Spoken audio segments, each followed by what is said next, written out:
parliamentarian, nor does it look like Democrats would even have the votes to do that. So where does it go from here? Well, Anna, first of all, reconciliation says that anything that has a budget impact should be in. And if you raise the minimum wage, you'd increase tax revenue. It clearly has a budget impact. The progressives are organizing to try to get the vice president of the White House to reconsider, because if Vice President Harris rules it in, it would take 60 votes to overturn her decision. So there is still the ability to rule this in and have a vote on the package. Some lawmakers have suggested firing the Senate parliamentarian. Do you support that? I do not. I actually think the Senate parliamentarian is a person of integrity. I have no problem with her role or her job. I don't think anyone should personally attack her. The challenge is, though, that she gives an opinion based on her advice.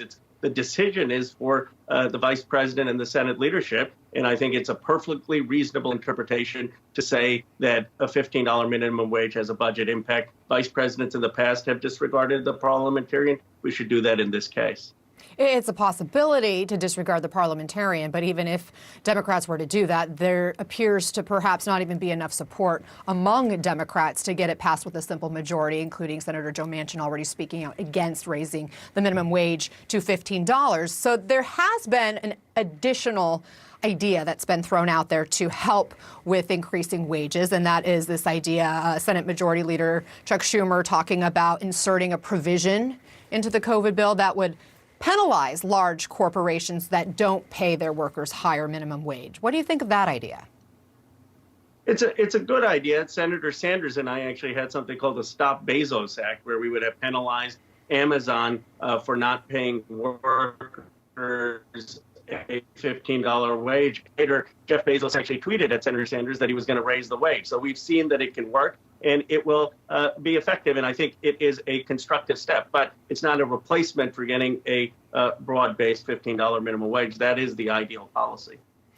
Okay, let me move on, because your workplace, the Capitol, is still surrounded by fencing and other barriers. And this week we heard from the acting Capitol Police Chief as she testified before Congress that militia groups involved in the January 6th insurrection want to blow up the Capitol and kill lawmakers around whenever President Biden addresses a joint session of Congress. Do you feel safe? It's a scary situation. I personally feel safe, but I am concerned for some of my colleagues, particularly colleagues, women of color, and others who have received death threats. And I do think there is a high threat level that still exists amongst domestic terrorism that are threatening our very democracy. So it's a very serious situation, and we need to do everything we can to have the security in place to prevent those kind of attacks. Have you personally received threats?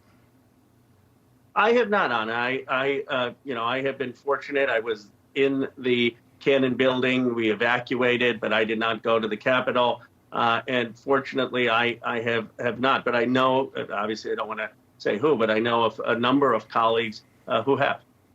I want to ask you about the U.S. intelligence report just released that finds the Saudi Crown Prince, Mohammed bin Salman, also known as MBS, that he is responsible for approving the operation that killed journalist Jamal Khashoggi. This was during the Trump administration.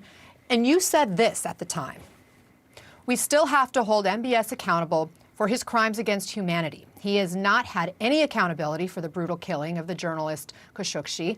There has not been any repercussion." As you know, the Biden administration still isn't planning to punish MBS directly, saying the U.S.-Saudi relationship is, bigger than just one person. Given what you've said previously, though, do you think they're wrong?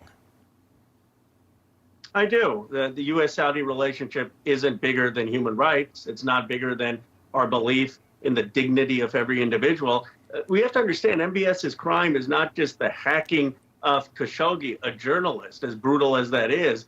His crime is one against Yemen. I mean, they've been bombing women and children there for years. They are not letting in food and medicine. It's the greatest humanitarian catastrophe, and it's important to understand that's why they killed Khashoggi, because Khashoggi had the courage to speak out against that crisis. There is no way MBS should be allowed to set foot in the United States. I can't believe that they wouldn't revoke that. And we need to make sure that the Saudis lift the embargo, that they stop the bombing campaign, that they stop funding the greatest humanitarian crisis in the world.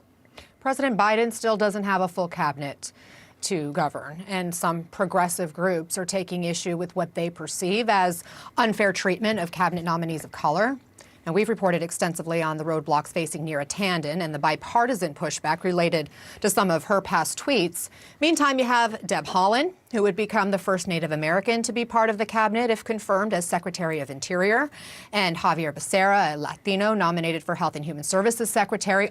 And they also appear to be facing challenging confirmation battles. Do you think race has anything to do with it?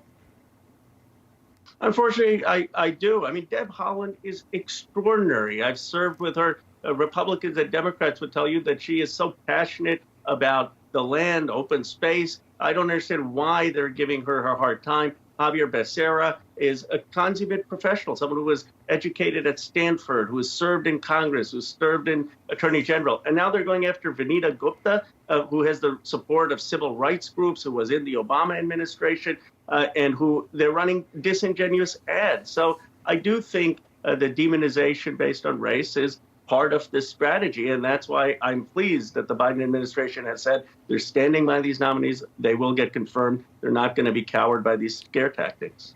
Let me push back, though, because, as you know, President Biden has nominated a very diverse cabinet and put forth a number of nominees that represent different communities and backgrounds. And he has been able to successfully get through confirmation a number of people of color, including Lloyd Austin for Defense Secretary, Alejandro Mayorkas for DHS Secretary, as well as the UN Ambassador, Linda Thomas Greenfield now. Obviously, they're all people of color. So why do you think race is playing a role or is a possible obstacle in this confirmation process?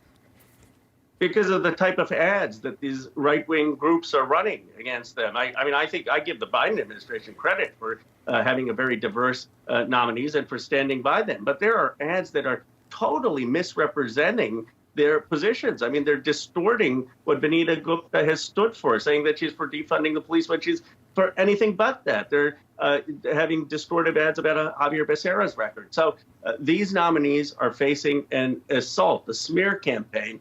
And one has to think that's in part because people think they can be more easily demonized. And it's an unfortunate reality. Now, they have a lot of support in Congress. And I really appreciate that Ron Klain and the Biden administration have been fighting for them to stand up to that kind of demonization. Congressman Ro Khanna, great to have you with us. Thank you.